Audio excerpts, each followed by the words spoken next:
यारे लागे याद तरी यारे लागे हे माझ्या मागे मागे आज देतो पोट भरे पुरे म्हणाल तो वरी सेवेकरता घेतलेला भंग जगद्गुरु संत शिरोमणी श्री तुकाराम महाराजांचा एक अत्यंत महत्त्वाचा असा भंग आहे. काल्याच्या प्रकरणातला आहे.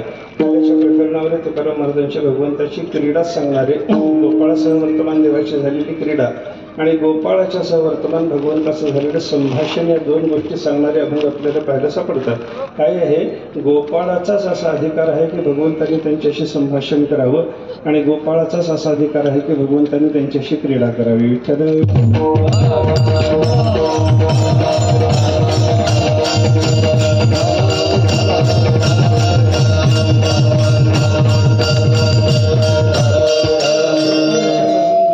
भगवंताशी क्रीडाही करू शकत नाही आणि देवाशी संभाषणही करू शकत नाही. तसं का देवाने आपल्याशी बोलावं याला अधिकार पाहिजे. देवाचं बोलणं आपल्याला ऐकू यावं त्याच्याकरता त्याच्यापेक्षा अधिकार जास्त पाहिजे. देवाचं बोलणं आपल्याला ऐकू आल्याच्यानंतर देवाच्या बोलण्याचा आशय कळावा त्याच्याकरता त्याहीपेक्षा अधिकार अधिक पाहिजे.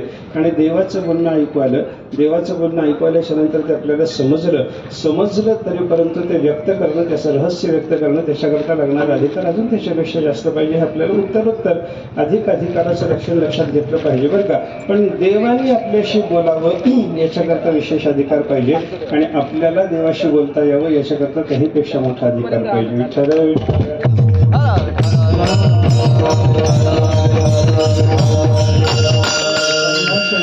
याचा विचार करत असताना संभाषणाकरता जसा अधिकार लागतो तसा क्रीडेकरता सुद्धा अधिकार लागतो. देवाने आपल्याशी बोलावं याच्याकरता अधिकार पाहिजे, तसं देवाने आपल्याशी क्रीडा करावी याच्याकरता जास्त अधिकार पाहिजे. देवाशी आपल्याला बोलता यावं याच्याकरता अधिकार पाहिजे, तसं आपल्याला देवाबरोबर खेळता यावं, देवाला हरवता यावं याच्याकरता त्याच्याहीपेक्षा मोठा अधिकार पाहिजे.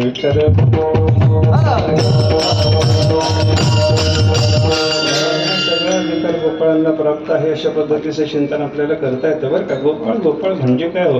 गोपाळ शब्दाचा अर्थ जर विचार घेतला तर गो म्हणजे गाय आणि तिचं पालन म्हणजे रक्षण करणारा. साधारणपणे व्यवहारामध्ये ज्याला गुराख्य म्हणतात त्याला गोपाळचा शब्द वापरलेला आपल्याला पाहायला सापडतो. मग गुराख्याचं काम काय? खरा गुराखी कोण असतो याचा विचार केला की आपल्याला परमार्थाच्या दृष्टीने गोपाळाची भूमिका काय आहे हे आपल्याला स्पष्ट करून घेणं शक्य होतं बरं का.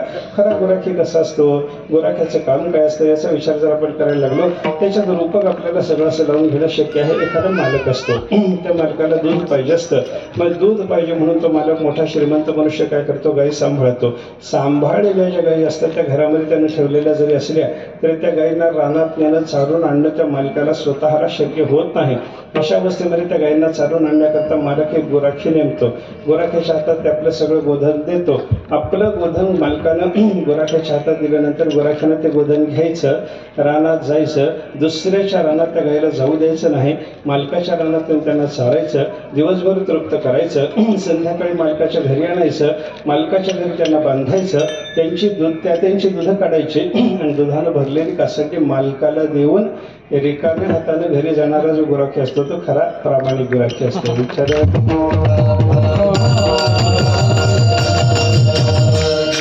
साधारण गुराख्याच्या बद्दलचं चिंतन आता परमात्म्याच्याकडे चला. परमार्थात हे सगळं रूपक आपल्याला लावून घ्यायचं आहे.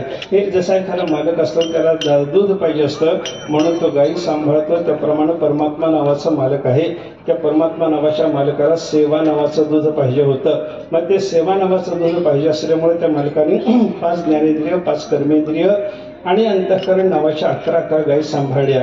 या सगळ्याच्या सगळ्या गायी सांभाळल्याच्या नंतर त्या परमात्मा नावाच्या मालकांना या गायींना रानात नेऊन चालणं शक्य नाही, कारण त्याचा व्याप मोठा असल्यामुळे त्याला बाकीची कामं असतात. मग या इंद्रिय रूपी गायींना चालून आणण्याकरता तो जीव नावाचा गुराखी नेमतो आणि त्या जीव नावाच्या गुराख्याच्या हातामध्ये त्याने ही सगळी इंद्रिय दिलेली असतात बरं का. इंद्रिये हात पाय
पाय कान डोळे मुख बोलाया वचन जेणे तू जोडसे नारायण नासे जीवपण भवरोग. तुकाराम मला सांगतात परमेश्वरानं ही सगळीच्या सगळी इंद्रिय जीवाच्या हातात दिली, म्हणजे त्याला सेवा नावाचं दूध पाहिजे होतं. म्हणून परमात्मा नावाच्या मालकाने सांभाळलेल्या 11 इंद्रियाच्या गायी त्यांना जीव नावाच्या गुराख्याच्या हातामध्ये दिल्या. आणि मग जीव नावाच्या गुराख्याच्या हातात त्या गायी दिल्या. कशा कशा दिल्या, कोणत्या कोणत्या गायी दिल्या? तुकाराम महाराजांनी सामान्यतः त्याचा उल्लेख केलेला या चरणात आपल्याला पाहायला सापडतो. दिली इंद्रिये, हात पाय कान डोळे मुख, प्रधान इंद्रियाचा उल्लेख केला. ज्या इंद्रियाचा साधारणपणे परमार्थाकरता उपयोग होऊ शकतो अशा इंद्रियाचा उल्लेख करून तुकाराम महाराजांनी मुखापर्यंत क्रम आणला. आणि मुख कशा करता दिलं? बोलाया वचन, काहीतरी वचन बोलण्याकरता भगवंताने आपल्याला मुख दिलेलं आहे. ते वचन कसं बोलायचं? जेणे तू जोडसे नारायण, ज्याच्यात नारायणाचा लाभ होईल, साक्षात्कार होईल, अशा पद्धतीचं वचन बोलण्याकरता देवाने हे मुख आपल्याला दिलेलं आहे. नासे जीवपण भवरोग, जीव दशेचा नाश व्हावा, भवरोगाची बाधा निवृत्त व्हावी, अशी काहीतरी साधना करण्याकरता परमात्म्याने ही इंद्रिय आपल्या हातात दिलेली आहे. विठ्ठल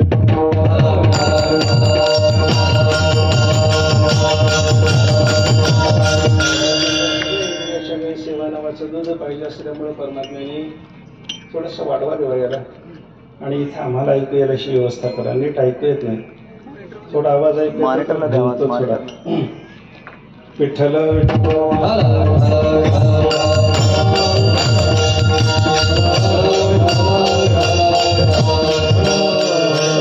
नावाचा मालक आहे, त्याला सेवा नावाचं दूध पाहिजे होतं, म्हणून त्याला इंद्रियाच्या गायी सांभाळल्या. ते जीव नावाच्या गुराख्याच्या हातात दिल्या. जीव नावाच्या गुराख्याला सांगितलं की बाबा यांना रानात येऊन चारून आणायचं आहे, बाहेर येऊन चारून आणायचं आहे, रानात येऊन चारून आणायचं आहे. कारण परमात्मा इंद्रिय जी निर्माण करतो ना ती बहिर्मुख म्हणूनच निर्माण करतो. परांची खाली वेतरण स्वयंभू तस्मात परांग पश्यते नांतरात्मन. परांची खाली वेतरण स्वयंभू, स्वयंभू असलेल्या त्या परमेश्वरानं परांची म्हणजे बाहेर पाहणारी अशाच पद्धतीची ही बहिर्मुखच अशी इंद्रिय निर्माण केलेली आहे. तस्मात परांग पश्यते, म्हणून इंद्रिय बाहेरच पाहत राहतात. नांतरात्मन, ते नांतरात्मन जरी असलं तरी नांतरात्मानम करावं लागतं बरं का. अंतरात्म्याला ती इंद्रिय पाहतच नाही असा त्याचा अर्थ आहे बरं का. म्हणजे बहिर्मुख होऊन धावण्याची इंद्रियाची प्रवृत्ती परमेश्वराने निर्माण केली. आणि अशा इंद्रियाच्या 10-10, 11-11 गायी जीव नावाच्या गुराख्याच्या हातात दिल्या. बहिर्मुख असल्यामुळे त्यांना रानात न्यावं लागतं, बाहेर न्यावं लागतं. बाहेर नेल्याच्या नंतर गुराख्याचं काम काय असतं? दुसऱ्याच्या रानात गायला जाऊ द्यायचं नाही, मालकाच्या रानात येऊन चालून आणायचं आहे. आता दुसऱ्याच्या रानात या इंद्रियरूपी गायला जाऊ द्यायचं नाही, याचा अर्थ संसाराच्या विषयाच्या रानात चलू द्यायचं नाही, परमात्म्याच्या सेवेत मात्र प्रवृत्त करायचं. विठ्ठल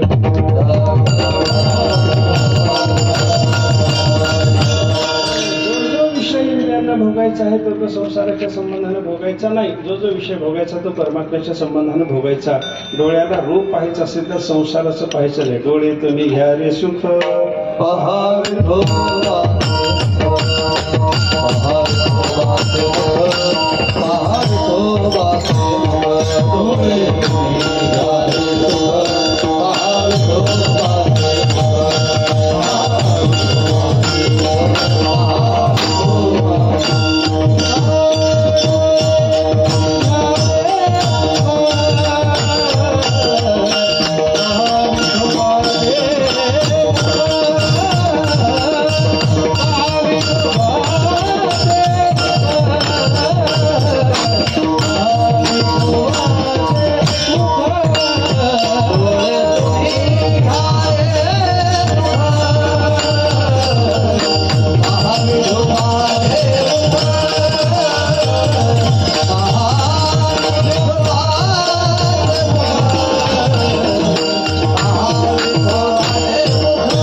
परमात्म्याच्या संबंधाने आनंद उपभोगत राहावं असं इंद्रियाला शिकवणं. याचा अर्थ काय आहे?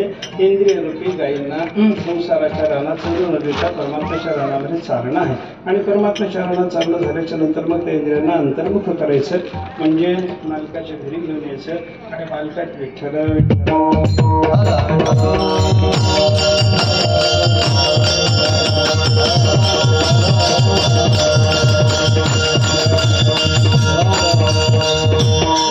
मालकाच्या घरी आणल्यानंतर त्यांची सेवा सेवारूपी धार जी काढायची आहे ती मालकाला समर्पण करणं म्हणजे काया वाचा मनानं भगवंताच्या सेवेमध्ये प्रवृत्त असणं त्या इंद्रियांना शिकवलं पाहिजे.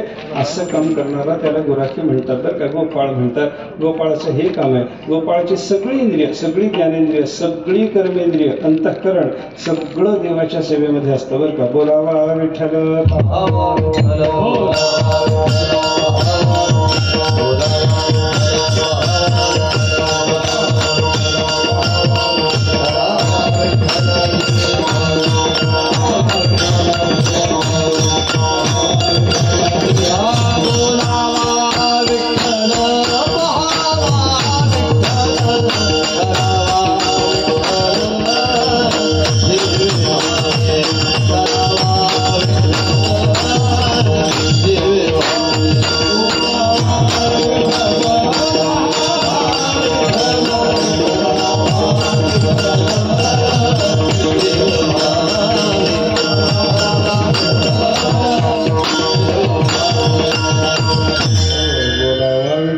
पहावा विठ्ठल, करावा विठ्ठल, जीवभाव. या तुकाराम महाराजांच्या चरणामध्ये सर्व इंद्रियाची सेवा देवाची कशी चालू आहे याबद्दलचं वर्णन आलं बरं का.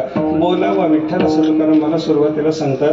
बोलणं हे वाणीचं काम आहे, वाणी हे कर्मेंद्रिय आहे. पहावा विठ्ठल, पाहणं डोळ्याचं काम आहे, डोळा ज्ञानेंद्रिय आहे. आणि करावा विठ्ठल, जीवभाव, जीवाभावाचा विषय करणं हा अंतःकरणाचा प्रकार असतो बरं का. म्हणजे एका कर्मेंद्रियाने देवाची सेवा सांगून उपलक्षणानं सर्व कर्मेंद्रिय देवाच्या सेवेत लावलेली, एका ज्ञानेंद्रियाचा उल्लेख करून सगळीच्या सगळी ज्ञानेंद्रिय उपलक्षणानं देवाच्या सेवेत ज्याने लावलेली आहेत. आणि अंतःकरणाचा जीवाभावाचा विषयही ज्यानं परमात्माच करून घेतलेला आहे त्याचं नाव आहे गोपाळ. आणि अशी गोपाळाची भूमिका प्राप्त झाली की परमात्मा त्याला बोलायला लागतो. विठ्ठल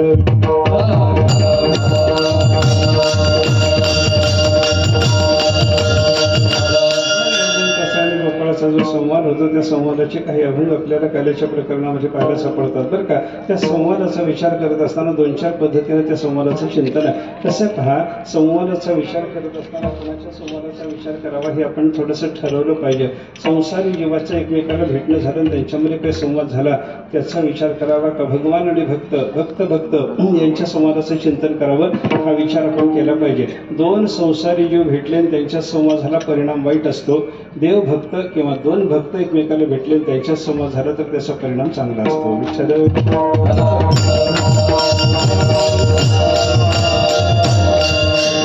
निष्पन्न काय होतं याचा विचार आहे का. शुकाचार्याचा ब्रह्मेचा एक संवाद सांगितला जातो. त्या संवादामध्ये जगामध्ये संसारामध्ये काय काय आहे ते शुकाचार्य आरंभ बोलायला लागले आणि परमार्थामध्ये काय काय असतं त्या संबंधाने शुकाचार्य बोलायला लागले. असा तो संवाद आपल्याला पाहायला सापडतो बरं का. त्याच्या संवादाच्या बद्दलचं जे वाक्य आहे, रंभा म्हणायला लागली आमच्या संसारामध्ये 2 जीव एका ठिकाणी आले आणि त्यांचा जर काही संवाद झाला तर वादे वादे वर्धते वैरवन्ही. त्या दोघांच्या संवादाचा परिणाम भांडणामध्ये होतो, वादाचा परिणाम वैर वाढण्यामध्ये होतो. असं आमच्या संसारातल्या संवादाचं चित्र आहे. शुकाचार्याने सांगितलं आमच्याकडे परमार्थामध्ये जे संवाद होतात ना त्या संवादाने वैरवन्ही वाढत नाही. मग काय होतं, शुकाचार्याने सांगितलं वादे वादे जायते तत्वबोधा. आमच्याकडे दोघांचा संवाद झाला की त्याच्यातून तत्वज्ञान निर्माण होतं म्हणे. विठ्ठल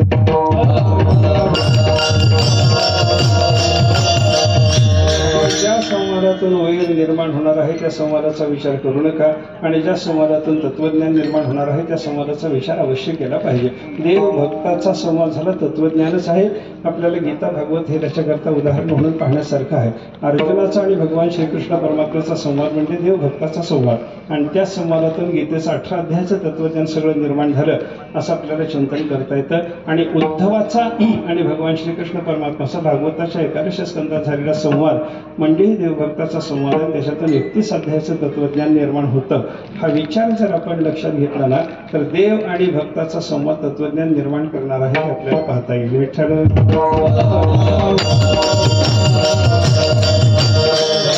भक्त एकमेकाला भेटले आणि त्यांचा संवाद झाला तर त्याच्यातून तत्वज्ञान निर्माण होतं. हे जर पाहायचं झालं तर त्याच्याकरता आपल्याला अनेक भागवतातली हे उदाहरणं सांगणं शक्य आहे. विदुर मैत्र्याचा संवाद बघा, त्याच्यातून तत्वज्ञान कसं निष्पन्न झालं. 2 भक्त 2 साधू त्यांच्या संवादातून निर्माण झालेलं ते तत्वज्ञान आहे असं आपल्याला म्हणता येतं. किंवा आत्ता आपल्या संत महात्म्यांच्या मालिकेतला विचार करायचा झाला तर ज्ञानेश्वर महाराज आणि नामदेवराय 2 जण तीर्थयात्रेला गेले. आपल्याला सगळं त्याचं प्रकरण माहिती आहे. पण तीर्थयात्रेच्या प्रसंगामध्ये ज्ञानेश्वर महाराज आणि नामदेवरायाचा जो संवाद झाला त्या संवादातून कशा तात्विक गोष्टी जगाला कळायला हे आपल्याला पाहता येतं बरं का. तीर्थावळीच्या अभंगामध्ये ते सगळंच्या सगळं वर्णन ज्ञानेश्वर महाराजांनी नामदेवरायांनी केलेलं आपल्याला पाहायला सापडतं. काय झालं, एका दिवशी ज्ञानेश्वर महाराज आणि नामदेवराय रस्त्यानं चालत असताना ज्ञानोबरांनी सहज नामदेव महाराजांना विचारलं, नामदेव बरेच दिवस झाले म्हणे, मला तुम्हाला काही विचारावं वाटतं, विचारू का? निवांत वेळच मिळाली नाही, आता आपण प्रवासात आहोत, दोघंच आहोत, आपल्याला निवांत वेळ आहे, मी तुम्हाला काही विचारू का? विचारू का म्हणल्यानंतर नामदेवराय म्हणायला लागले, महाराज काय बोलता म्हणे, तुम्ही मला विचारावं आणि त्याचं उत्तर मी द्यावं अशी माझी योग्यता आहे का? अहो माझे गुरु आहेत विसोबा खेचर, आणि ते विसोबा खेचराचे तुम्ही गुरु आहात, म्हणजे माझ्या पर्यायानं परमगुरू तुम्ही लागता, पण परमगुरू असून मला म्हणता मला तुम्हाला काही विचारायचं आहे हे योग्य नाही.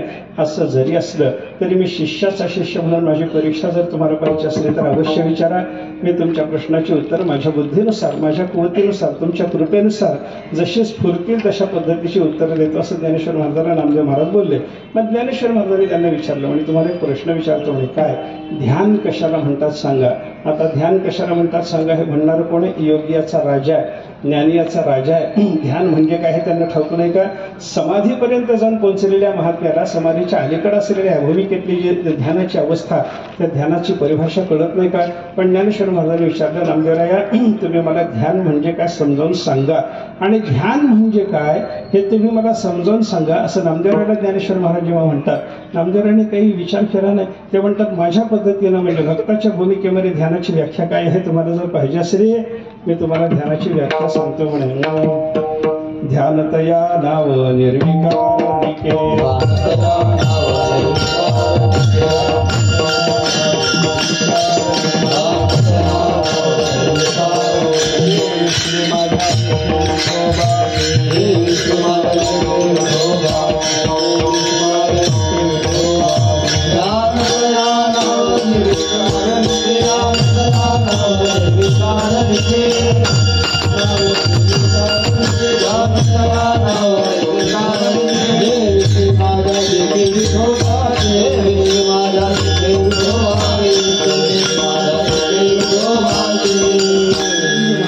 ध्यानाची व्याख्या ज्ञानेश्वर महाराजांना सांगायला सुरुवात केली. ते म्हणतात, ध्यान तया नाव, आमच्या दृष्टीनं ध्यान त्याला म्हणतात. कशाला ध्यान म्हणतात? तत्र प्रत्येकतानता ध्यानम.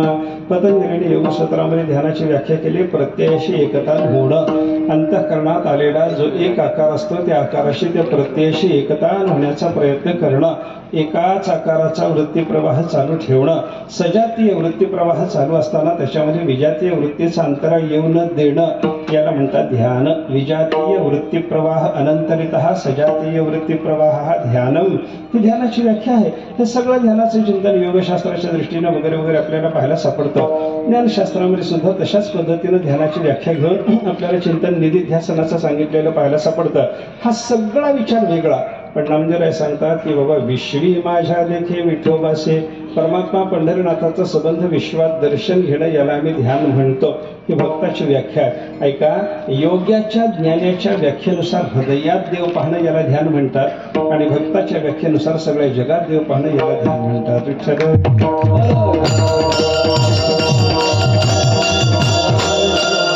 योगाच्या दृष्टीने असलेलं ध्यान जगाला ठाऊक होतं, ज्ञानाच्या दृष्टीने असलेली ध्यानाची निधिध्यासनाची परिभाषा जगाला ठाऊक होते. असं असताना सगळ्या जगात परमात्मा पाहणं याला ध्यान म्हणावं.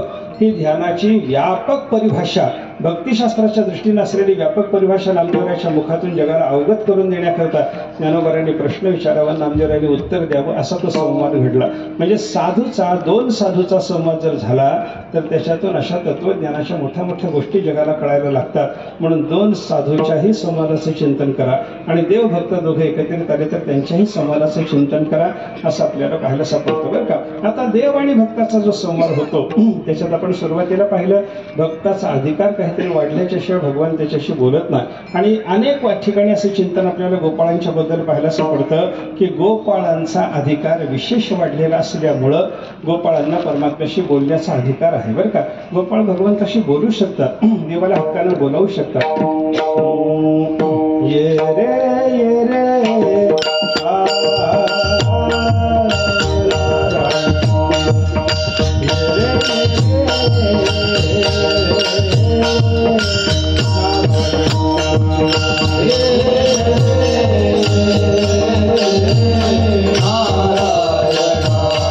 Yeah.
सगळे गोपाळ देवाला हक्कानं बोलवू शकतात. ये नारायणा ये बसू आपण बोलू.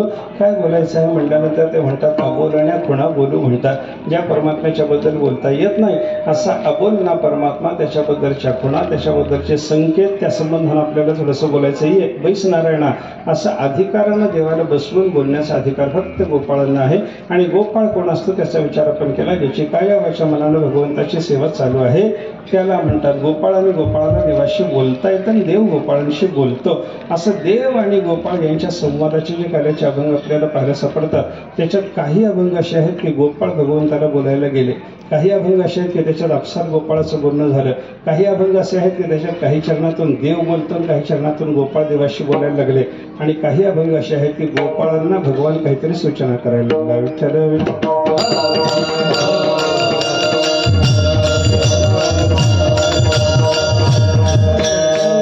अभंगाचा विचार आपल्याला करता येतो. एक एक उदाहरण सांगून मी पुढे जातो. गोपाळच भगवंताला बोलायला गेले. सबंध अभंगावर देवाशी बोलणं चालू आहे, गोपाळाचं चालू आहे, देवाचा एकही शब्द नाही असे अभंग आपल्याला पाहायला सापडतात. एक त्याच्यातले उदाहरण सांगतो आपल्याला. भगवंताच्याकडे काही गोपाळ खेळत खेळत असताना भगवंताच्या समोर गेले आणि भगवंताला ते बोलायला लागले बरं का. गडी गेले रडी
समोर गेले. गडी गेले रडी रडपंडीला देवाच्या समोर गेले. म्हणायला लागले का नवनिधीचं तू चढी, आम्ही तुझ्या बरोबर खेळतो म्हणे. आतापर्यंत तुझ्याबरोबर वेगळ्या वेगळ्या प्रकारच्या क्रीडा आम्ही केल्या, पण कधीही तो आम्हाला वरचढ होऊ दिलं नाही. असं तुझं चरित्र पाहिल्याच्या नंतर आम्हाला तसं वाटायला लागलं. आम्ही न खेळो आला भाव तुझ्याकडं. तुझ्या मनातला कपटाचा भाव आम्हाला कळून आलेला असल्यामुळं याच्या पुढं तुझ्याबरोबर खेळायची आमची तयारी नाही. हे कोणाचं बोलणं आहे? गोपाळांचं बोलणं देवाशी चाललेलं आहे. अशी त्या अभंगातली रचना आपल्याला पाहायला सापडते. दुसरा प्रकार असा देवाचा संबंध आहे. परस्परात सगळे गोपाळ एकमेकाशी काहीतरी कुजबुजून बोलायला लागले अशी काही अभंगाची रचना आपल्याला पाहायला सापडते. त्याच्यातलं एक उदाहरण जर पाहायचं झालं तर गोपाळांनी सगळ्या सांगितलं की बाबा आतापर्यंत आपण खेळत राहिलो, खेळण्यात मजा राहिली नाही, आता भुका लागल्या, खांद्यावरचा भार उतरला पाहिजे, पोटामध्ये शिदोरी गेली पाहिजे, याच्याकरता आपण सगळेजण गायी वळू आणि जेवायला बसू. चला वळू गाई बैसू देऊ एके ठाई, बैसू देऊ एके ठाई, बैसू देऊ एके ठाई.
बैसू जेवू एके ठाई, आपण आता गाई वळू, एका ठिकाणी बसू, आपण जेवण करू, भूक लागलेली आहे, असं गोपाळांचं आपसातलं बोलणं आहे. पहिला जो आपण प्रकार पाहिला होता त्याच्यामध्ये गोपाळ रडत देवाजवळ जाऊन काहीतरी देवाला बोलायला लागले. हे गोपाळाचं देवाशी झालेलं संभाषण.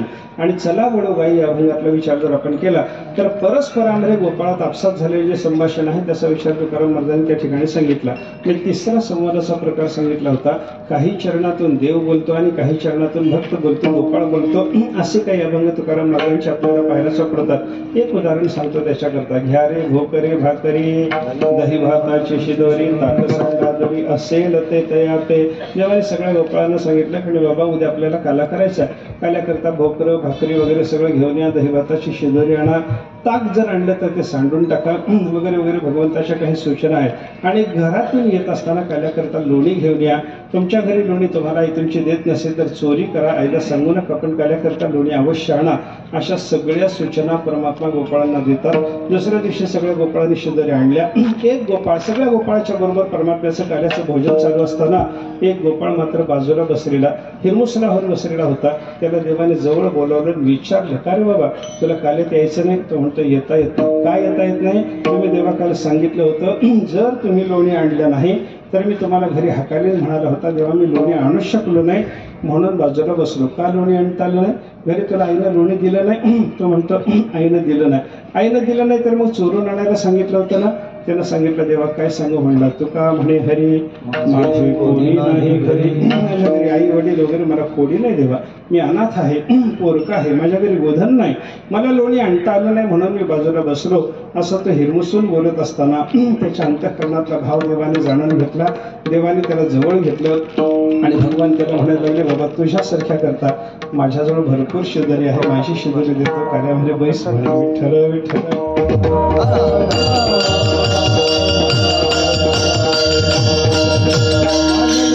नसल्यामुळं नका करू दुरी मज पाया निंगळे, अशी त्याची प्रार्थना ऐकल्यानंतर देवाने आपली शिदोरी देऊन त्याला काल्यामध्ये समाविष्ट करून घेतलं. हा जो घ्या रे भोकरे भोकरी हा तुकाराम महाराजांचा अभंग आहे ना, पहिल्या 3 चरणातून देव गोपाळांना बोलतो, शेवटच्या चरणातून गोपाळ देवाशी बोलला, अशा पद्धतीचा तो अभंग आपल्याला पाहायला सापडतो. हे वेगळे वेगळे संवादाचे प्रकार जे आहेत त्याच्यामध्ये एक प्रकार शेवटचा आपल्याला असं पाहायचं आहे. त्या प्रकारात गोपाळांना उद्देशून भगवंताच्या काही सूचना चालू आहेत. परमात्मा काही गोपाळांशी बोलायला लागला असे ज्या अभंगात प्रस्तुत अभंगाचा विचार जर केला तर भगवान गोपाळांना बोलायला लागले अशी अभंगाची रचना आपल्याला पाहायला सापडते. आणि देवाने काय सांगितलं, तुम्हाला जर सुखाचं भोजन पाहिजे असेल तर तुम्ही इकडं तिकडं जाऊ नका, दुसऱ्या कोणाच्या मागं जाऊ नका, माझ्याच मागं या, माझंच अनुसरण करा, सगळे माझ्या मागं या, माझा संबंध धरून माझ्या मागं या, असं देवाचं भाषण महाराज अभंगाच्या पहिल्या शब्दात.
सुखाचं वजूद जर पाहिजे असलं तर एक काम करा, तुम्ही सगळे माझ्या मागे याल तरी या रे लागे, अवघे माझ्या मागे मागे, सगळे माझ्या मागे या असं भगवंतांनी सांगितलं. परमात्म्याचं अनुसरण करण्यामध्येच आपल्याला सुखाचा लाभ आहे. अनुसरे तो अमर झाला, अंतरला संसार, तुकाराम महाराज सांगतात अनुसरे तो अमर झाला. देवाचं अनुसरण ज्याने केलं त्याला खरं खरं अमृतत्व प्राप्त होतं असा विचार आहे बरं का. म्हणून अनुसरण करायचं झालं, मागं जायचं झालं तर देवाच्याच पाठीमागं जावं. इतर कोणाच्या पाठीमागं जाण्यामध्ये मनुष्याचं कल्याण नाही, हे माणसानं लक्षात घेतलं पाहिजे. आणि माणूसपणा सिद्ध होण्याकरता सुद्धा, ते बाकीचं सगळं सोडा, अमृतत्व प्राप्त होणं वगैरे वगैरे सोडून द्या, मनुष्यपण सिद्ध होण्याकरता सुद्धा देवाच्या पाठीमागं जावं लागतं. एक वेगळ्या पद्धतीचा विचार जर आपल्याला करायचा झाला तर गीतेच्या एका वचनाच्या आधाराने हे सांगता येत आपल्याला, मम वर्तमान वर्तन्ते मनुष्याः पार्थ सर्वशः, मम अनुवर्तन्ते इमे मनुष्याः. विठ्ठल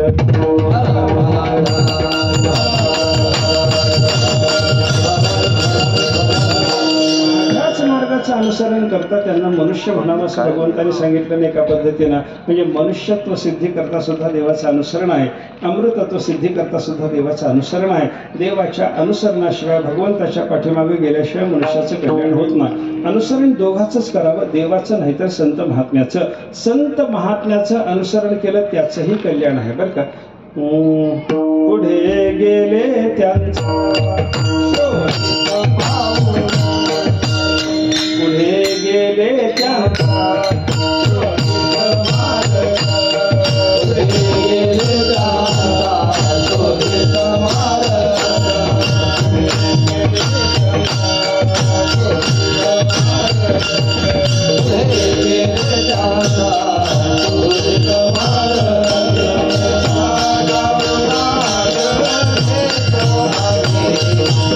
Yeah.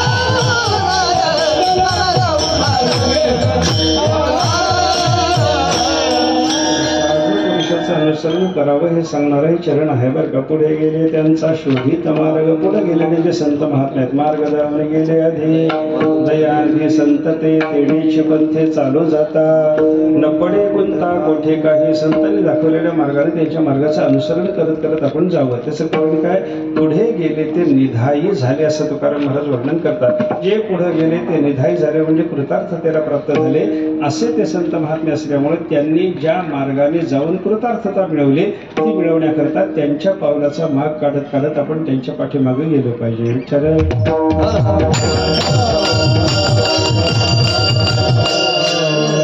पुरुषाचं अनुसरण केलं तरी कृतार्थता आणि देवाचं अनुसरण केलं तरी कृतार्थता आहे.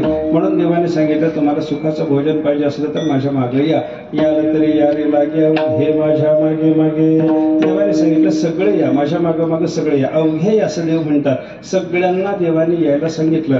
जो जो मनुष्य देहाला प्राप्त झाला त्याला भगवंताचं अनुसरण करण्याचा अधिकार आहे. म्हणून देवाने सर्वांना बोलावलं. देव सर्वांना बोलावतो पण सगळेच देवाच्या पाठीमागे जायला तयार नसतात. चालू जाणे वाट ऐसा विरळा एखादा. देवाच्या मार्गाचं अनुसरण करणारा असा एखादा विरळा मनुष्य जगामध्ये आपल्याला पाहायला सापडतो.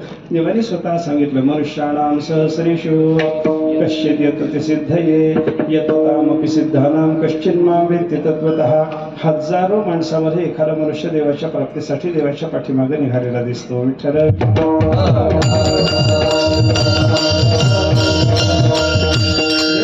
सगळेजण या पण कोणी जायला तयार नसतं. एखादा कोणीतरी जायला तयार असतं. बरं माझ्या पाठीमागे या हे देवाने सांगितलं. नुसतं या असं नाही, तुम्ही या माझ्या मागे या माझं अनुसरण करा. हे बोलणारा देव काय सांगतो, माझा लाग धरा मग माझ्या पाठीमागे या. याल तरी या रे लागे. लाग शब्दाचा अर्थ संबंध. माझा संबंध धरा मग माझ्या पाठीमागे या. नुसतं माझ्या पाठीमागे येऊ नका, माझा भक्त म्हणून संबंध धरा मग माझ्या पाठीमागे या असं देवाचं म्हणणं आहे. व्यवहारातल्या साध्या उदाहरणानं जर सांगायचं झालं तर एखाद्या पुरुषाच्या मागे जाण्यामध्ये स्त्रीचं कल्याण आहे असं नसतं. ज्याचा पती म्हणून संबंध धरलेला आहे त्याच्या पाठीमागे जाण्यास स्त्रीचं कल्याण आहे. ते जसं आहे तसं देवाच्या पाठीमागे काही संबंध नसताना जर जायला लागला काही उपयोग नसतो. देवाचा भक्त भावनेने लाग संबंध धरावा मग देवाच्या मागे जावं, कल्याण होतं. विठ्ठल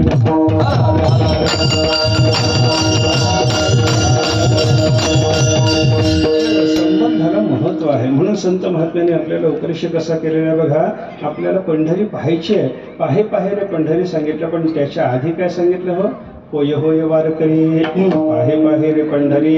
अगोदर वारकरी व्हा हे सांगितलं, नंतर पंढरी पहा सांगितलं. त्याचं कारण काय, वारकरी होणं याच्या देवाचा लाग धरणं संबंध धरणं आहे. आपण त्याच्या नावानं गळ्यावर ही तुळशीची माळ घातली याचा अर्थ काय झाला, त्याच्या नावानं आपण मंगळसूत्रच घातलं एका पद्धतीनं. मग एका पुरुषाच्या नावानं मंगळसूत्र गळ्यात धारण केल्याच्या नंतर त्या पुरुषाच्या पाठीमागे जाण्यात स्त्रीचं कल्याण आहे ना. मग देवाच्या नावानं हे मंगळसूत्र गळ्यात धारण केल्याच्या नंतर संबंध झाला मग देवाच्या पाठीमागे चला. मग सगळे या माझ्या पाठीमागे या. तुम्ही सगळेजण आलात तरी मी तुम्हाला सगळ्यांना भोजन द्यायला तयार आहे. सगळे या पण माझा संबंध धरून माझ्या पाठीमागे या.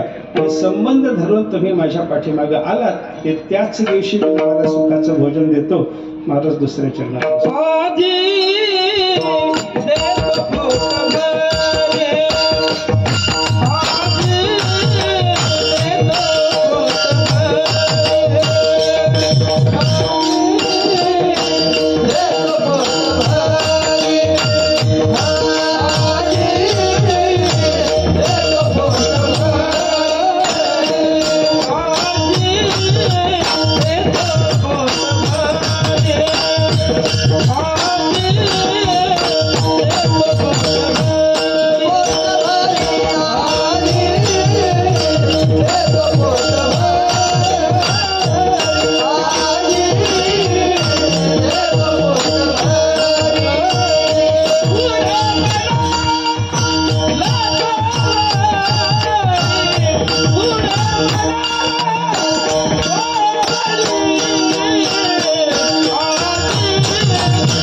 तुझा संबंध धरून माझ्या पाठीमागे येणं केलं की काय करतो, आज देतो पोट भरी पुरे म्हणाल तो वरी. आजच तुम्हाला, आज शब्द वर्तमान काळाचा वाचक आहे, म्हणून ज्या दिवशी देवाचा संबंध धरून देवाचं आपण अनुसरण केलं त्याच दिवशी आपल्याला परमात्मा सुखाचं भोजन देणार आहे. आज देतो पोट भरी, आजच देतो. तुकाराम महाराजांच्या भाषेमध्ये आज शब्द आहे आणि ज्ञानेश्वर महाराजांच्या भाषेमध्ये त्या क्षणापासून हा शब्द आहे.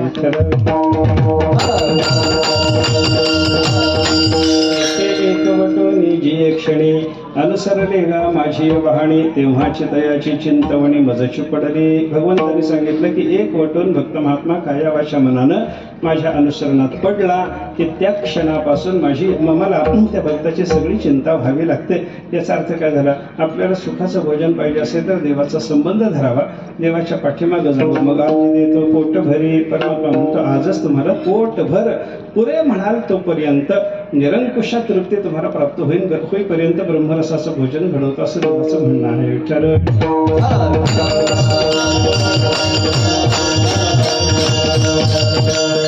काही लोकांचं पोट भरणं फार अवघड असतं बरं का. पोट भरेपर्यंत जेवण द्यायचं म्हणलं तर काही लोकांना देता येतच नाही. कारण काय, त्यांचं पोट असतं का पोत असतं हेच कळत नाही. भरत राहिलं तेवढं भरतच राहतं, पोत्यामध्ये हलवलं की पुन्हा जास्त भरतं बघा. तसं त्यांना थोडंसं एकदा खाणं झालं आणि थोडंसं एकदा हा केलं त्याने की परत अशी मंडळी बरीच असू शकते बरं का. त्यांचं पोट भरत नाही, भीमाचं पोट भरत नव्हतं अशी कथा आहे. पहा, एकदा काय झालं, रुक्मिणी मातेला भीमाला जेवायला बोलवायची इच्छा झाली. ते ज्ञानेश्वर महाराजांनी काही जोड्या सांगितल्या ज्ञानेश्वरीमध्ये. त्याच्यात ते म्हणतात सुगरणी आणि उदारे, रसज्ञ आणि जेवणारे. स्त्री कशी असावी, सुगरण आणि उदार. मग तिला जेवणारा कसा लागतो, रसज्ञ आणि जेवणारा. रसज्ञ कशा करता, तिच्या सुगरणपणाचं कौतुक व्हावं म्हणून, आणि उदारपणाच्या कौतुकाकरता भरपूर जेवणारा असला पाहिजे बरं का. हा रसज्ञ आणि जेवणारा कशा करता, ती सुगरणी आणि उदार आहे याच्या कौतुका करता. रुक्मिणी माता सुगरण आहे, उदार आहे. तिला असं वाटायला लागलं कोणीतरी रसज्ञ आणि जेवणारा शोधावा. कोण नाही, भीमाचं नाव तिला आठवलं आणि तिने भगवंताला सांगितलं की म्हणे देवा एक काम करा म्हणे. काय, मी सुगरण आहे ना. देव म्हणले त्याच्यात काही वादच नाही, कारण बायकोचं कौतुक नवऱ्याला करावंच लागतं. देवापासून हे चालू आहे. देवाने सांगितलं तुझ्या सुगरणपणाबद्दल शंकाच नाही, उदार आहे की रे देवा, त्याच्याबद्दलही शंका नाही. तरी माझं दान करून टाकशील सांगता येणार नाही. सुगरणी आणि उदारे, बरोबर आहे देवा. मग मी सुगरण आहे आणि मी उदार आहे हे सिद्ध होण्याकरता कोणीतरी रसज्ञ आणि जेवणारं पाहिजे ना. देव म्हणाले हो. मग कोणीतरी आणानं देवा. देव म्हणले पाहतो. रुक्मिणी माता म्हणली तसं नाही देवा, माझ्या डोळ्यासमोर एक व्यक्ती आलेली आहे. कोण, भीमदादा, त्यांना जेवायला बोलवावं म्हणते. देवाने सांगितलं ते आपल्या हातचं काम नाही, भीमाचं पोट भरत नाही, मी त्याला सांगणार नाही. असं म्हणल्यानंतर रुक्मिणी माता म्हणायला लागले देवा तसं नाही, भीमदादालाच बोलवायचं ठरलेलं आहे. रुक्मिणीचा भीमाला जेव घालण्याचा आग्रह पाहिल्यानंतर देवाने हात जोडून सांगितलं भीमाचं पोट भरत नाही, त्याच्यामुळे भीमाला मी निमंत्रण देणार नाही आणि तू जर देणार असेल तर सगळी जबाबदारी तुझी. ज्या दिवशी भीम जेवायला येणार आहे त्या दिवशी मला जर सांगितलं तर सकाळपासून भीमदादा येऊन जेवण परत जाईपर्यंत अंतरुणात पडून राहतो म्हणे, उठत सुद्धा नाही. असं देवाने सांगून टाकलं. भगवान झोपून राहिले. रुक्मिणी मातेनं निमंत्रण गेल्याप्रमाणे भीमदादा आले. जेवायला वाढायला सुरुवात झाली. एक एक पदार्थ वाढला की तो भीमाने खाऊनच टाकायचा. भात वाढून वरण येईपर्यंत भातच संपलेला असायचा. असं सगळं संपून चाललं. रुक्मिणीच्या घरचं सगळं अन्न संपलं तर भीमदादा आणा आणा, अजून येऊ द्या, अजून येऊ द्या म्हणतच राहिले. सगळं सवतीच्या घरचं अन्न रुक्मिणीला आणून वाढलं. सगळं संपत चाललं. काही द्वारकेत अन्न शिल्लक नाही तयार केलेली अशी अवस्था जेव्हा झाली, रुक्मिणीला लक्षात आलं. देव म्हणत होते आपल्याला की भीमाला सांगू नको. आपण ऐकलं नाही म्हणलं ती एकच रुक्मिणी नाही बरं का जगातल्या. सगळ्याच रुक्मिणी अशा असतात की त्यांना नवऱ्याचं ऐकावं वाटत नाही आणि फजिती झाल्यावर कळतं की बाबा त्याचं ऐकलं असतं तर बरं झालं असतं. त्याला काय करता, त्याचा उपयोग नसतो. पण असं होतं मात्र नक्की व्यवहारामध्ये. रुक्मिणी मातेने विचार केला तर देवाला शरण जाण्याशिवाय गती नाही. भगवान पडले होते, अंगावरून पांघरून घेतलेलं होतं. देवाच्या जवळ देवाचे पाय चेपायला लागल्याबरोबर देवाने विचारलं कोण आहे. रुक्मिणी. काय रुक्मिणी. काही नाही म्हणे. देवा मी काही बोलायला आले. भीमदादा गेले का. देवाने पांघरुणातूनच विचारलं. भीम नाही देवा त्याच्याच बद्दल. त्याचं झाल्यावर जेवण झाल्यानंतर त्याला पाठवून दिल्यानंतर माझ्याकडे ये म्हणे. मला जेव घालायची तुला इच्छा असली तर उरलेला शेष प्रसाद भीमाचा मी घेतो आणि जर काहीच नाही उरलं तर पिठलं भात करून द्या, नंतर तेवढा खायची तयारी आहे, पण आत्ता उठवू नको म्हण. रुक्मिणीनं सांगितलं देवा त्याच्याच करता तुमच्या चरणाला अनन्य शरण आले. भीमदादाचं पोट भरत नाहीये, काय करू सांगा, तुमच्या चरणाशिवाय आता गती नाही. असं म्हटल्याबरोबर तिची अनन्यता पाहून भगवान उठून बसले. भगवंतांनी सांगितलं रुक्मिणी लाडू घे. लाडू राहिलाच नाही म्हणजे शिल्लक आता. मग लाडूचा टोपला असेल ना, ज्या टोपल्यातून लाडू वाढले ते टोपला असेल ना, त्याच्यातला चुरा खरडून काढ, त्याची गोळी कर, ती भीमाच्या समोर घेऊन जा आणि भीमाच्या पानात वाढताना भीमाला सांगायचं भीमदादा आत्तापर्यंतचं अन्न आमचं होतं, हा प्रसाद मात्र कुंती मातेच्या हातचा आहे म्हणून त्याच्या पानात वाढ, त्याचं पोट भरतं म्हणे. आणि मग रुक्मिणी मातेनं तसं केलं. तो प्रसाद नेला, ती गोळी नेली, भीमाच्या पानात वाढता वाढता भीमाला सांगितलं कुंती मातेच्या हातचा प्रसाद आहे. एवढं ऐकल्याबरोबर भीमाला ढेकर आला. भीमाला सांगितलं युक्ती कोणी सांगितली, देवाच्या शिवाय कोण सांगणार बोला. याचा अर्थ काय आहे, भीमाचं पोट भरत नाही पण कुंतीच्या हातचा प्रसाद प्राप्त झाल्यावर भीमाचं पोट जसं भरतं तसं जीवाचं अंतःकरण विषय भोगून भरत नाही, पण देवाचा प्रसाद प्राप्त झाला की जीवाचं अंतःकरण.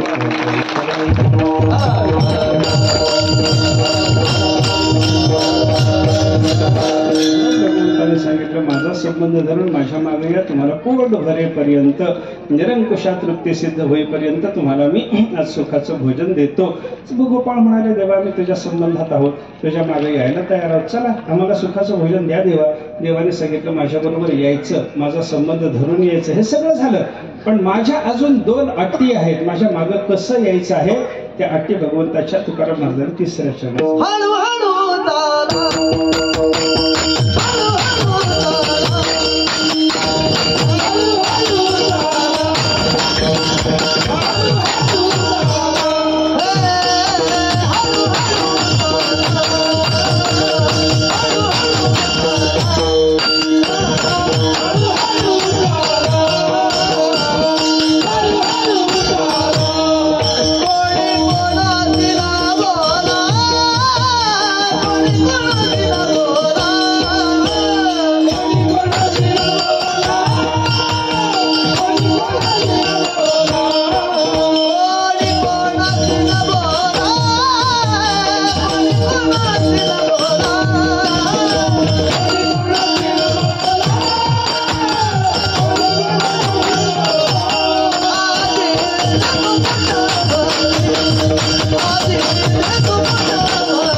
सांगितलं. माझ्या मागे येत असताना संबंध धरायचा, माझ्या मागे येताना 2 अटी सांगितल्या. हळूहळू चाला, परमार्थाच्या कोणत्याही मार्गाला हळूहळू चालावं लागतं.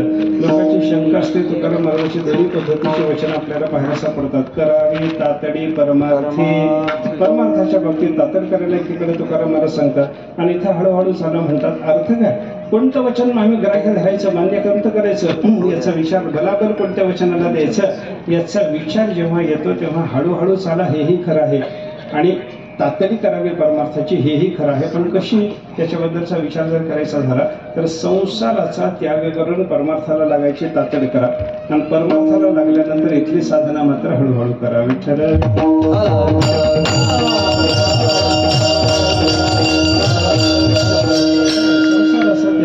संसार घाईघाईने करून घ्या आणि परमार्थाला लागल्याच्या नंतर इथली साधना मात्र सावकाश करा. मी एक उदाहरण सांगतो नेहमी याच्याकरता. पंढरपूरला माणसं येतात, माणसं दर्शनाला देवाच्या दर्शनाकरता येतात. चातुर्मासाच्या काळामध्ये आमचं तिथे राहणं असतं, मठात येतात, मठात थांबतात. थांबलेली माणसं काय बोलतात, सामान ठेवल्याच्या नंतर त्यांचं एकमेकांमध्ये बोलणं चालू असतं. आपण काय करू आता, चटकन देवाचं दर्शन घेऊ आणि निवांत येऊन जेवण करू म्हणतात. काय दर्शन कसं करायचं, चटकन, आणि जेवण कसं निवांत. उलट कसं बरोबर आहे हे सांगा ना मला. अरे चटकन जेवण घ्या, निवांत दर्शनाला जाणं. पण तसं नसतं माणसाचं, चटकन दर्शन घेऊन येऊन निवांत जेवण बसू म्हणतात. असं करायचं ना. तातडी कुठं करायचे, संसाराच्या त्यागाचे, आणि हळूहळू काय करायचे तर परमार्थातली साधना. विठ्ठल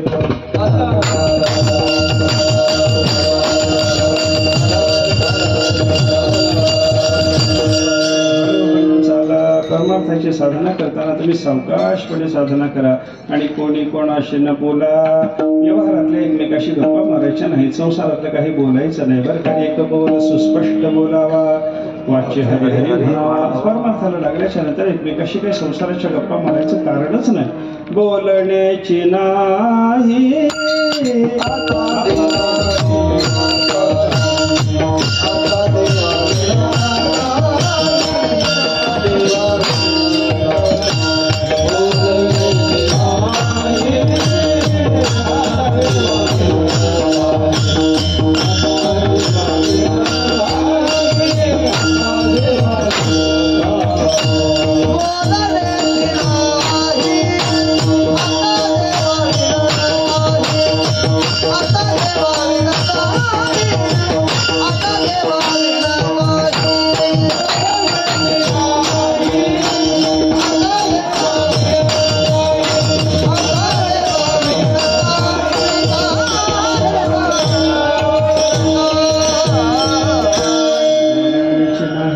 देवाविण काही, देवाशिवाय दुसरं काही बोलायचं नाही. एक बोल सुस्पष्ट बोलावा, तेवढं देवाचं नामस्मरण करा, देवाची लीला गा, देवाचे गुणानुवाद गा. याच्याशिवाय देवाच्याशिवाय दुसरं काही बोलायचं नाही. याचा अर्थ कोणी कोणाशी न बोला, कोण कोणाशी एकमेकाशी बोलायचं नाही. असे माझे 2 नियम आहेत, ते पाळून माझ्या पाठीमागे या. हे ऐकल्याबरोबर गोपाळ म्हणायला लागले, देवा तुझ्या पाठीमागे यायचं होतं, आम्ही संबंधात होतो, लाग धरला होता, आम्ही पाठीमागे यायला तयार होतो, पण हे नियम फार अवघड सांगितले बा तुम्ही, त्याच्यामुळे आम्ही तुमच्या पाठीमागे येत नाही. तुमच्या बरोबर यावं, हे अवघड नियम पाळून यावं आणि मग ते ब्रह्मसुख भोगावं. त्याच्यापेक्षा आमच्या घरात असलेलं हे संसाराचं विषयाचं सुख बरं आहे, असं म्हणणाऱ्या गोपाळाला भगवंतांनी शेवटच्या चरणातून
माझे नियम अवघड आहे, ते खरं आहे, पण माझ्या नियमाच्या अवघडपणामुळे तुम्ही माझ्या पाठीमागे याचे टाळू नका. घरातलं संसाराचं सुख भोगत बसू नका. तुका म्हणे सांडा घाटे ते नका भरू कोटे. हे घाटे म्हणजे काय? घाटा.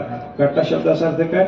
शिळे तुकडे गाई म्हशीच्या दुधात शिजवून जर माणसाने खाल्ले तर त्याला घाटा म्हणतात. तोच जो पदार्थ तयार होतो गाईच्या म्हशीच्या दुधामध्ये शिळे तुकडे शिजवण्याने जो पदार्थ तयार होतो त्याला घाटा म्हणतात. डोळ्याकडे असा घाटा केला जातो बरं का. ते 2 पदार्थ पहा.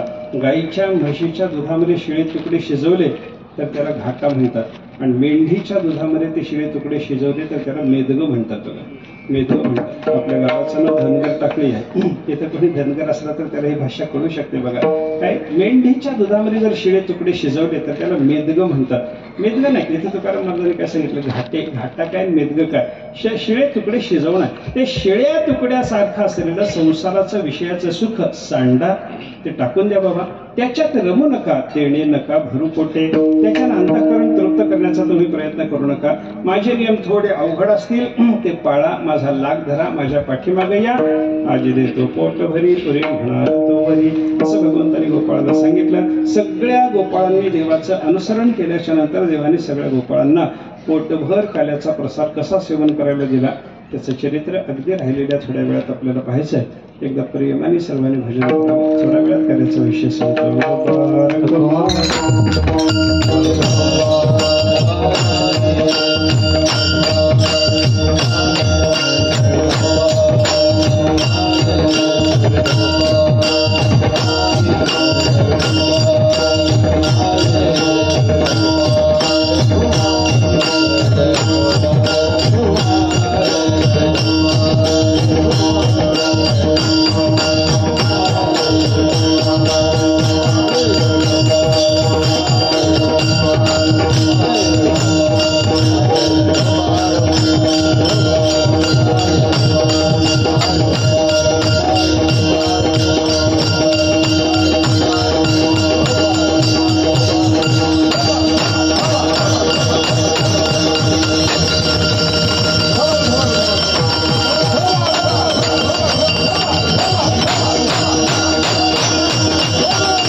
अवघे माझ्या मागे मागे, आज देतो पोट भरे पुरे म्हणाल तो वरे. संत शिरोमणी जगद्गुरू तुकाराम महाराज या भागातून काल्याच्या संबंधाचा जो विचार सांगता तो आपण थोडासा पाहिला. काल्याच्या कीर्तनाची मर्यादा आहे. भगवान श्रीकृष्ण परमात्म्याचं काल्याचं लीला चरित्र पाहिलं पाहिजे. काल्याची लीला आपण पाहावी. या निमित्तानं थोडक्यात अगदी काल्याचं चरित्र देवाचं सांगतो. भगवंताचा द्वापार युगाच्या शेवटी जो अवतार झाला तो भगवान श्रीकृष्णाचा अवतार, आणि या कृष्णावतारातच देवाने काल्याची लीला केलेली आहे. अन्य कोणत्या अवतारात देवाच्या काल्याची लीला नाही. भक्तिशास्त्रामध्ये काल्याची लीला आणि रासलीला या दोन रहस्याच्या लीलेबद्दल असं म्हणणं आहे की रासलीला आणि काल्याची लीला देवाच्या कृष्णावतारातच देवाने केली, अन्य अवतारात देवाने केली नाही असं म्हणू नका. अन्य अवतारात देवालाही ही लीला जमली नाही म्हणा. म्हणजे विठ्ठल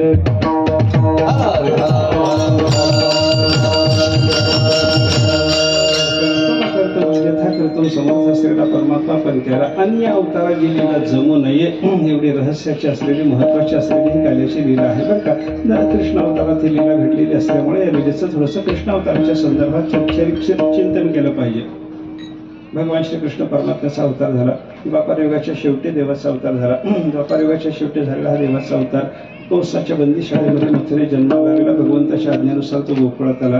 गोकुळात आल्याच्या नंतर भगवंताचं तिथं भगवान तिथे गेल्या ती माया जी कंसाच्या बंदीशाळेमध्ये वसुदेवानं लिहिली होती तिनं रडून आकांत मांडल्यानंतर कंसाचे सेवक जागे झाले. त्याने जाऊन सांगितलं तुझा वैरी जन्माला, त्याला मारायला चल. कंस आला. त्या मायेला उचललं. ज्या दगडावर आपटून देवाचे 6 भाव मारले होते त्या दगडावर आपटायकरता तिचा एक पाय हातात धरला, फिरवलं, नता आपटायची एवढ्या ती हातातून निसटली आणि त्या योगमायानं सांगितलं तुझा वैरी माझ्या आधी जन्माला आलेला आहे. कंस सावध झाला. इकडे देवाचा दुसऱ्या दिवशी जन्माला गोकुळामध्ये जन्माचा उत्सव साजरा होत असताना कंसाने आपल्या दुष्ट मित्रांचे गोयठे घेतले आणि सर्वांना सांगितलं माझा वैरी जन्माला आहे. कोण आहे, कुठे आहे, कसा आहे काही पत्ता नाही. त्याला मारायचं कोण, काय करता सांगा. कोणाची अक्कल काम करत नव्हती. तेव्हा पुतना नावाचे राक्षस उठून उभे राहिले. म्हणले मी तुझ्या वैरीला मारून येते. कशी मारशील? त्यानं सांगितलं स्तनाला विष लावते. विषारी स्तनपान करून मथुरेच्या भोवतालच्या पंचक्रोशीच्या सगळ्या 10 दिवसाच्या जन्मलेल्या मुलांना मारून येते. त्याच्यामध्ये तुझा वैरी नक्की मरेल म्हणे असं तिनं सांगितलं. पुतना निघाली, गावोबा फिरायला लागली, सगळ्या वैरांना मारायला लागली, सगळ्या लहान लहान मुलांना मारायला लागली. असं सगळ्या लहान मुलांना मारता मारता ते गोकुळात आले. नंदबाबाच्या घरी गेले. परमात्म्याला मांडीवर घेतलं. देवाच्या मुखात विषारी स्तन दिला. देवाने विचार केला की राक्षसी माझ्या हातून आता मरणार आहे, तेव्हा हिनं मरताना 11 रूप जर प्रगट केलं तरी माझ्या वडिलाचं घर काही शिल्लक राहत नाही, आणि माझ्या जन्माच्या आज 6व्या दिवशी हे जर घर पडलं तर मला ह्या राक्षसीला कोणी नावं ठेवणार नाही, मला मात्र सगळे अपेक्षे म्हणतील. असा विचार करून भगवंताने योगमायेच्या प्रभावाने तिला रानात नेलं, तिचं स्तनपान केलं, स्तनातलं दूध घेतलं, विष घेतलं, पुतणीचे प्राणही ओढून घेतले. प्राणाही सकट पियाला पोतन येते, आणि पुतणीचे प्राण आकर्षण झाल्याच्या नंतर मग कंसाला कळायला लागलं की बाबा माझा वैरी तो नंदाच्या घरी वाढणारा तो लहानसा मुलगा आहे.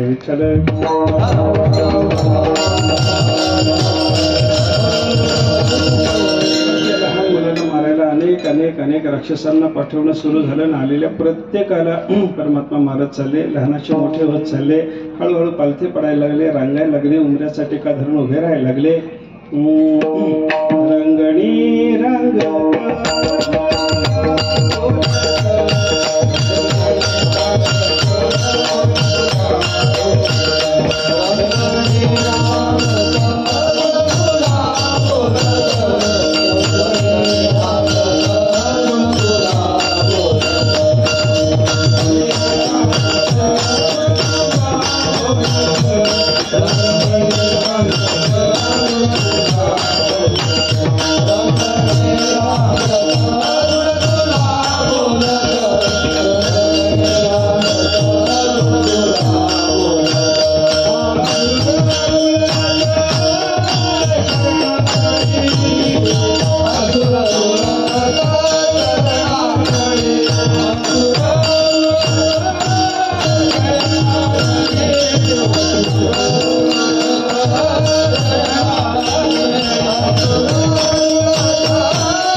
रंगणी रांगत गुलगुला बोलत असुर रुळत चरणातळी भगवान हळूहळू रंगायला लागले, गुलगुलू बोलायला लागले, आणि एवढ्या बाल दशेतही भगवंताच्या चरणातळी अनेक असुर रुळायला लागले. सर्वांचा समाचार घेत घेत भगवंताचं मोठं होणं चालू होतं. उमऱ्याचा टेका धरून भगवान उभे राहायला लागले, हळूहळू भिंतीचा आधार धरून चालायला लागले, आणि अशाही बालवयात भगवंतांनी अनेक दैत्याचा संहार करण्याचा सपाटा चालूच ठेवला. असे भगवान हळूहळू मोठे होता होता घरातल्या घरात देवाच्या खोड्या सुरू झाल्या. त्या खोड्या वाढल्या, देवाला पाय फुटले, आणि भगवान बालमित्रासह गावात हिंडायला फिरायला लागले, आणि गावामध्ये देवाच्या खोड्या सुरू झाल्या. वेगवेगळ्या प्रकारच्या देवाच्या खोड्या आहेत. भगवंताच्या खोड्या होत असताना सगळ्या जवळनी यशोदा मातेकडे गाऱ्हाणं सांगायला यायच्या, पण गाऱ्हाणं सांगण्याचं निमित्त असायचं पुन्हा एकदा देवाचं दर्शन व्हावं, हाच त्याच्यातला उद्देश असायचा. विठ्ठल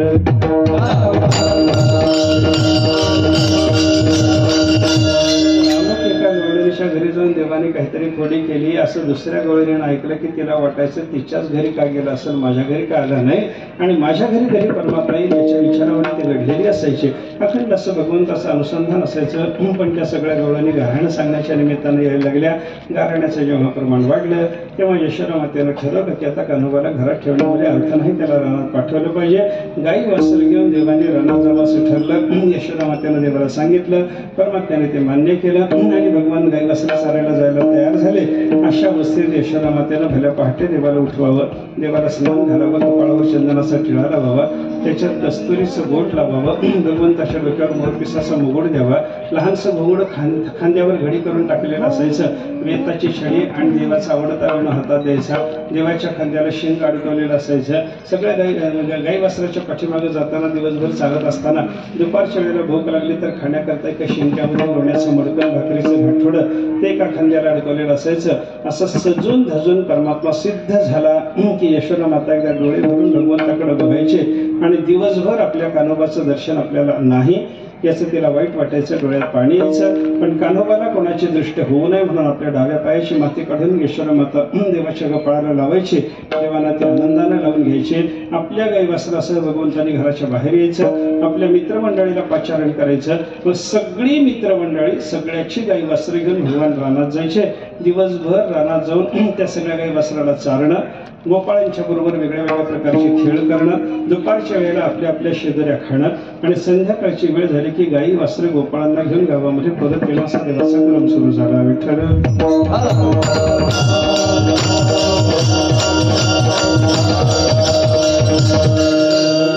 दोन्ही वेळेच्या दर्शनाकरता आपण दुतर्फा सगळं नगर रस्त्यावर उभं राहायचं बरं का. सकाळी देव रानात जातानाही सगळ्यांना देवाचं दर्शन हवं हवंसं वाटायचं आणि रानातून परत येताना सुद्धा देवाच्या रूपदर्शनाचा आनंद सगळ्यांना लुटावा वाटायचा. कारण दोन्ही वेळेच्या रूपाच्या दर्शनाचा आनंद वेगळा असायचा.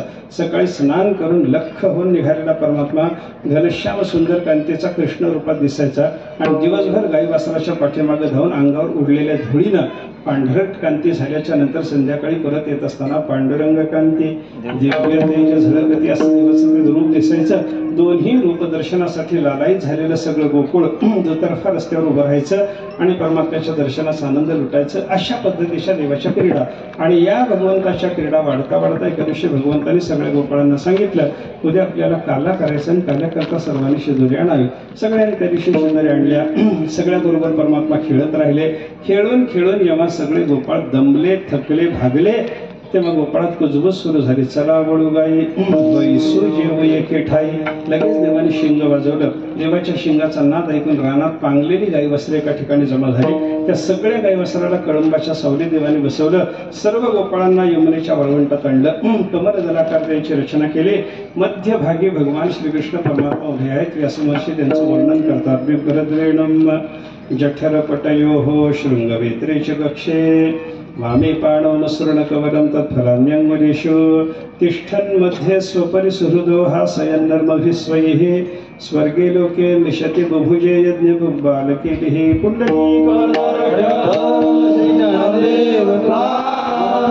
कृष्ण भगवान की जय, ज्ञानेश्वर महाराज की जय, तुकाराम महाराज की जय. सर्वांच्या मध्यभागी भगवान उभे. देवाने अंगावरचा शिरा काढून कमरेला बांधलेला. त्याच्यात देवाने वेणू पोचून ठेवला. वाजवायला आणलेले शिंगण, बेताची छडी डाव्या बगले दाबून धरले. डाव्या हातावर देवाच्या लोण्याचा गोळा आहे. त्याच्याबरोबर तोंडी लावण्याकरता आणलेलं मीठ, लिंबू, चटणी, लोणचं सगळं बोटाच्या कांड्यावर देवाने ठेवलं. सगळ्यांच्या शिदोऱ्या एकत्रित करून भगवंतांनी त्याचा स्वतःच्या हाताने काला तयार केला. पेंद्याला शिदोरी वाटायला सांगितले. पेंद्याने सर्वांना शिदोरी वाटली आणि सौम्य विनोदाने हसून हसून भगवंतांनी हा काल्याचा प्रसाद सर्व गोपाळांना खाऊ घालायचं ठरवला होता. एवढ्यात गाई वासराकडे सर्वांचं लक्ष गेलं. बसवल्या ठिकाणी गाई वासरं दिसली नाही म्हणून भगवंताला गाई वासरं आणायला पाठवलं. देवाने दूरवर जाऊन पाहिलं पण ब्रह्मदेवाने सत्यलोकात गाई वासरं नेलेली होती. मग गोपाळांना जेव घालू, नंतर ब्रह्मदेवानं नेलेल्या गाई वासराचा विचार करू, असा विचार करून भगवान जिथे गोपाळांना बसवलं होतं जेवायला तिथे येऊन पाहतात तर गोपाळांनाही ब्रह्मदेवाने नेलेलं. मग भगवंतांनी गोपाळ, गाई, वासरं सर्वांची रूप धारण करून वर्षभर क्रीडा चालू ठेवली. आणि नंतर ब्रह्मदेवाचे डोळे उघडले. ब्रह्मदेव पाहायला लागला तर देवाच्या जवळ गोपाळ आहेत, गायी आहेत, वासरं आहेत. जशी पूर्वी क्रीडा होती तशीच चालू आहे. ते पाहिल्यानंतर त्याला वाटलं सत्यलोकात मी आणून निजवलेले गोपाळ, गाई, वासरं इथं आहेत का? देवाने चोरून नेले पाहावेत म्हणून तिथं जाऊन पाहिलं तर ते तिथले तिथं, आणि इथं नवीन दिसायला लागले. हे पाहिल्यानंतर त्याला कळालं की बाबा हा कोणी सामान्य नसून माझा बापच आहे, अनंत कोटी ब्रह्मांडाचा धनीच आहे. असं म्हणून ब्रह्मदेव भगवंताला शरण येण्याकरता निघाला. रस्त्याने येताना निरखून पाहतो तर देवाजवळ गोपाळ गाई वस्त्र दिसत होते. ते गोपाळ गाई वस्त्र दिसण्याच्या ऐवजी त्याला असं दिसायला लागलं की अनेक अनेक ब्रह्मदेव भगवंताच्या सेवेमध्ये प्रस्तुत झालेले आहेत. अनंत ब्रह्मांड आहेत ना, त्या प्रत्येक ब्रह्मांडाचा एक एक ब्रह्मदेव भगवंताचं दर्शन घेण्याकरता, सेवा करण्याकरता, स्तुती करण्याकरता आलेला आहे. अनेक ब्रह्मदेवाचं दर्शन व्हायला लागलं. अजून निरखून पाहता पाहता जवळ आल्याच्या नंतर असं दिसलं तिथं गोपाळ नाहीत, गाही नाहीत, वासर नाहीत, कोणी नाही, ब्रह्मदेवही नाहीत. मग कोण आहे? एकमेवा द्वितीयम ब्रह्म नास्ति किंचन. एक भगवान श्रीकृष्ण परमात्मा तिथं उभा असलेला दिसला. ब्रह्मदेवाने शरणागती स्वीकारली, गोपाळ गाई वस्त्र आणून दिले. मग 1 वर्षाच्या पूर्वी जसे गोपाळ हातात लोण्याचा गोळा घेऊन बसलेले तसेच बसलेले, आणि भगवान गाई वस्त्र घेऊन तिकडून येतात असं दृश्य दिसल्याबरोबर सगळ्या गोपाळांनी आवाज दिला, देवा या, लवकर या, आमच्या हातातले लोण्याचे गोळे वितळत चालले, आपल्याला कधी गाई वस्त्र गोळ्याची सवय राहिली नाही म्हणून वेळ लागला, देवा या या. देवानेही काही दाखवलं नाही. सगळ्या गोपाळाच्या समुदायात गेले, सौम्य विनोद करून सगळ्या गोपाळांना तो काल्याचा आनंद भोगायला दिला.